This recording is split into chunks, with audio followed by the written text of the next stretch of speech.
Assalamualaikum dan selamat sejahtera. Selamat datang ke channel Cikgu Nurisa Seman.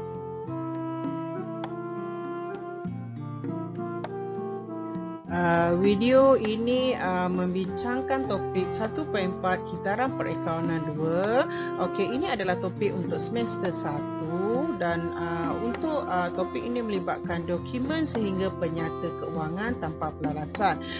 Jawapannya agak panjang. Saya pecahkan kepada dua video.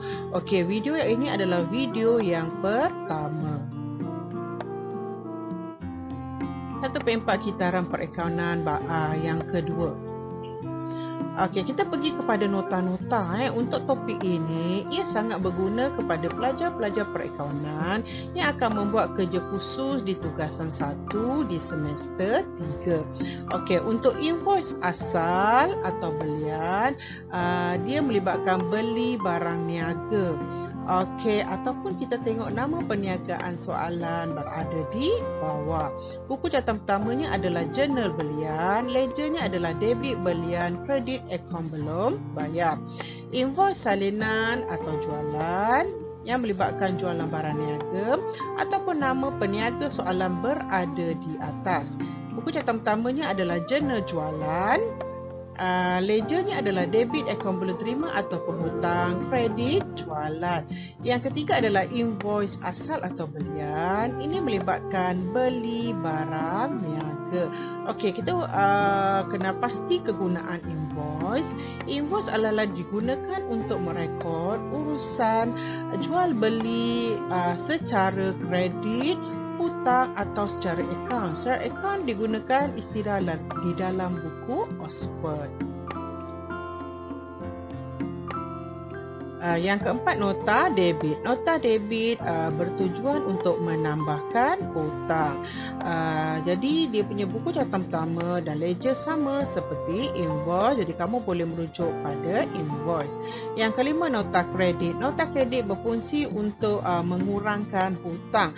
Bila sebut nota kredit asal atau peniaga soalan namanya berada di bawah.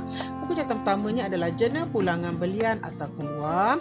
Ledger dia adalah debit akaun belum bayar atau pemutang, kredit pulangan belian atau keluar.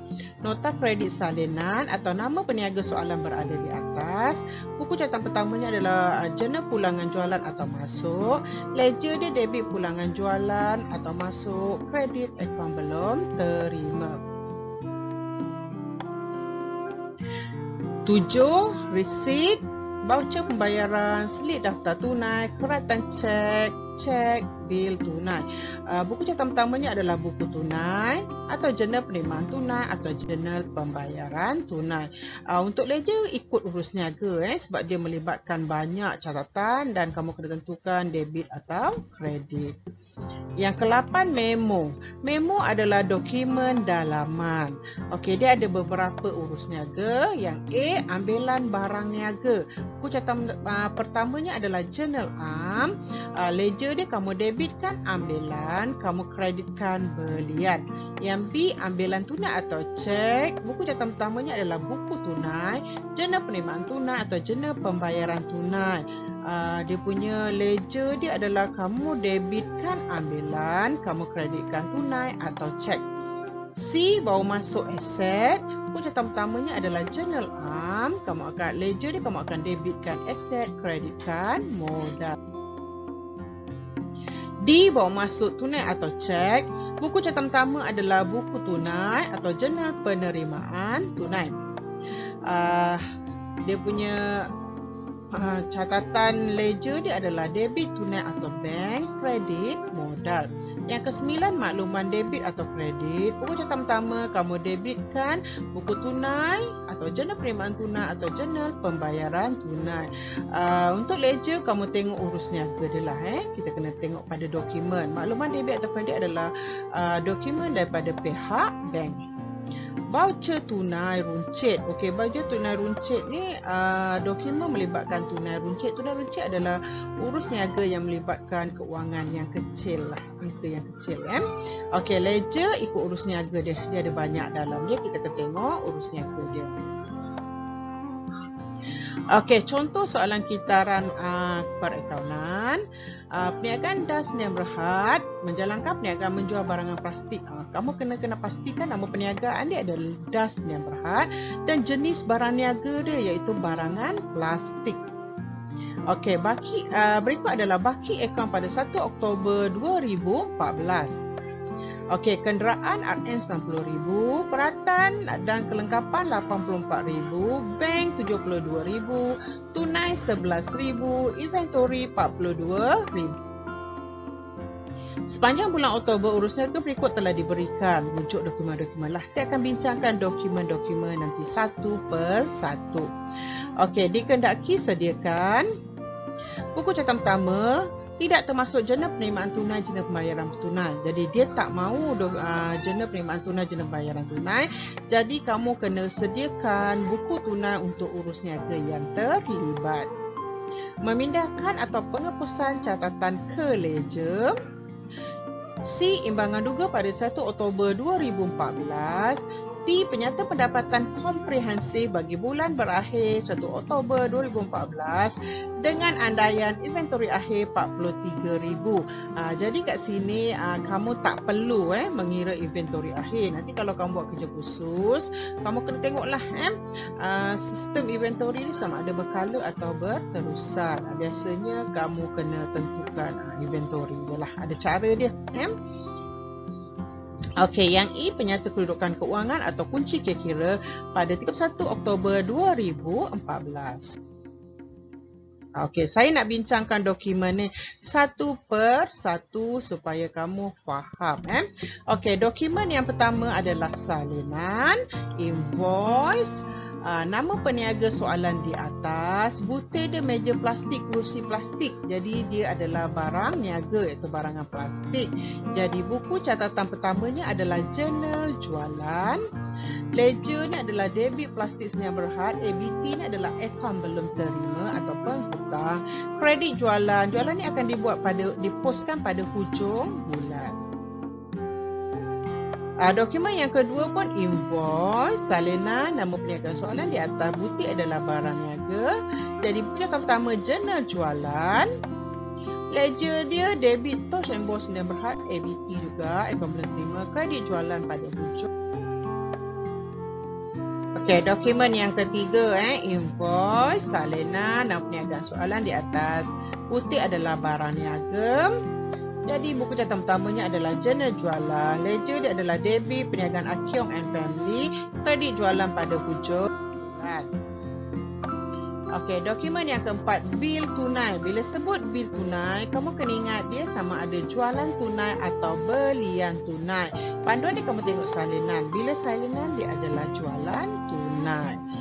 Okey, buku catatan pertama ni adalah buku tunai. Buku tunai ni berfungsi dua. Dia juga buku catatan pertama, dia juga ledger. Bila dah ada catatan untuk debit ledger, jadi kita pilih di ledger dia cuma pasangan atau bergunya sahaja, iaitu ledger kredit jualan. Dokumen 5, nota kredit asal dan perniagaan soalan di bawah. Jadi buku catatan pertamanya adalah jurnal pulangan belian atau pulangan keluar. Ledger adalah debit Moonstar Sdn Bhd, kredit pulangan belian atau keluar pada hujung. Okey, dokumen 6, nota kredit, salinan dan perniagaan soalan di atas. Buku catatan pertamanya adalah jurnal pulangan jualan atau masuk. Ledger dia debit plastik Sdn Bhd, kredit pulangan jualan atau masuk pada hujung. Dokumen 7, invoice, asal dan perniagaan soalan di bawah, butir adalah barang niaga. Buku catatan pertama adalah jurnal belian. Ledger dia debit belian pada hujung bulan, kredit DD plastik Sdn Bhd. Okey, dokumen 8, invoice dan perniagaan soalan di bawah. Perkataan asal, butir adalah barang niaga. Buku catatan pertama jurnal belian. Ledger debit belian pada hujung bulan, kredit Moonstar Sdn Bhd. Dokumen 9, invoice, asal dan perniagaan soalan di bawah. Buku catatan pertama jurnal belian. Ledger dia adalah debit belian pada hujung bulan, kredit borong plastik dan dapur Sdn Bhd. Dokumen 10 bil tunai. Sudah beritahu tadi, bil tunai dia sama ada jualan tunai atau belian tunai. Panduan kita tengok pada perkataan asal. Atau nama perniagaan dia di bawah lah. Asal atau nama perniagaan di bawah dia adalah belian tunai atau cek. Sini ada nombor cek. Jadi belian cek. Buku catatan pertamanya adalah buku tunai sebelah kredit. Sama juga buku tunai adalah fungsi ledger dan juga buku catatan pertama. Jadi bila dah ada kredit, kita tentukan di ledger dia debit belian. Okey, dokumen 11, resit. Diterima daripada plastik Sdn Bhd, ni salinan. Buku catatan pertama dia buku tunai debit, ledger kredit plastik Sdn Bhd. Dokumen 12, resit rasmi dan Sdn Bhd. Salinan diterima daripada Tosh Bos Sdn Bhd. Jadi buku catatan pertama buku tunai debit, ledger kredit Tosh Bos Sdn Bhd. Dokumen 13, voucher pembayaran. Kita tengok dekat butir, bayaran invoice nombor 7456. Jadi buku catatan pertama buku tunai kredit, debit dia adalah ledger, debit DD plastik Sdn Bhd. Okey, dokumen 14, voucher pembayaran. Butir dia bayaran invoice nombor 3482. Buku catatan pertama buku tunai kredit, ledger debit Monster Sdn Bhd. Okey, dokumen 15, voucher pembayaran, bayaran belanja petrol bagi bulan Oktober 2014. Buku catatan pertama buku tunai kredit, ledger debit belanja petrol. Voucher dah Sdn Bhd, belanja am, butir dia belanja am bagi bulan Oktober 2014. Buku catatan pertama buku tunai kredit, ledger debit belanja am. Dokumen 17, voucher pembayaran, bayaran sewa bagi bulan Oktober 2014. Catatan pertama dia buku tunai kredit, ledger debit sewa. Dokumen 18, voucher bayaran, butir bayaran gaji bagi bulan Oktober 2014. Buku catatan pertama buku tunai kredit, ledger debit gaji. Okey, kita tengok kepada jawapan di buku catatan pertama dahulu, jurnal jualan. Okey, saya buat format yang biasa sajalah saya tak buat format yang lengkap. Okey, jadi saya buat tarikh, butir dan jumlah. Dia ada buat format yang lain yang kalau siapa nak buat bolehlah, saya buat yang simple saja. Okey, 2014 Oktober 2, plastik Sdn Bhd 1100, 4 bulan tos embos Sdn Bhd 2600, 16 family perniagaan Akyong and Family 350. Kita jumlahkan 31 Oktober akaun jualan sebelah kredit 4450. Jurnal belian Oktober 8 Didi plastik Sdn Bhd 900, 8 Monster Sdn Bhd 350, 16 borong plastik yang dapur Sdn Bhd 1000. Jadi kita jumlahkan 31 akaun belian debit 2650. Jurnal pulangan jualan atau masuk Oktober 3 plastik Sdn Bhd 210, 31 akaun pulangan jualan debit kita jumlahkanlah dapat 210. Jurnal pulangan belian atau keluar kita masukkan Oktober 9 Mustang Sdn Bhd 125, jumlahkan 31 Oktober akaun pulangan belian sebelah kredit 125. Okey, buku tunai. Buku tunai dia ada 3 lajur dan 2 lajur. Jadi saya buat 2 lajur sebab untuk soalan ni dia tak ada diskaun. Okey, Oktober 1 sebelah debit dulu saya baca bagi BB 11,000 untuk tunai, bank 72,000, 4 bulan jualan tunai 800, 15 bulan plastik Sdn Bhd, bank 890, 18 tos bos Sdn Bhd, bank 2,600. Okey, sebelah kredit Oktober 16 belian bank 800, 16 Didi plastik Sdn Bhd 900, 16 bulan lagi Monster Sdn Bhd 625 bank. Okey, 18 belanja petrol 350 tunai, 18 bulan lagi belanja am tunai 200. Okey, 30 sewa bank 800, gaji 1000 kolom bank. Jadi kamu jumlahkan tunai kita jumlahkan dapat 11,800, tolak dengan kolom tunai sebelah kredit dapat baki HB 11,250. Kita ke bawah November 1 baki BB 11,250. Begitu juga dengan kolom bank. Sama juga kita jumlahkan, dapat 75,490, tolakkan dengan kolom bank sebelah kredit, dapat baki HP 71365, buat turun ke bawah November 1 baki BB 71365. Okey, jawapan ni akan bersambung di video ini sebab saya tak boleh sambung, agak banyaklah cerita dia, nanti video ni terlalu panjang. Jadi untuk dapat jawapan seterusnya, kamu dapatkan video yang kedua ini, 1.4 kitaran perakaunan 2 bahagian 2. Jika anda rasa video ini bermanfaat, bolehlah like, share dan subscribe. Sekian, terima kasih. Assalamualaikum.